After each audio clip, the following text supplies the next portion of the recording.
Las bibliotecas esconden grandes tesoros, aunque también guardan otras cosas, como pulgas. Pulgas que se alimentan de la tinta de las palabras, pulgas que, a pesar de ser diminutas, están destinadas a realizar grandes cosas. Pulgas que volarán con los vientos del mundo.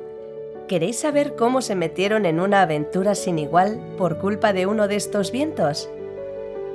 Dragones mágicos, tesoros escondidos, viajes en el tiempo y una niña que vive dentro de un árbol para, entre todos, intentar salvar una tierra que se muere debido a la guerra.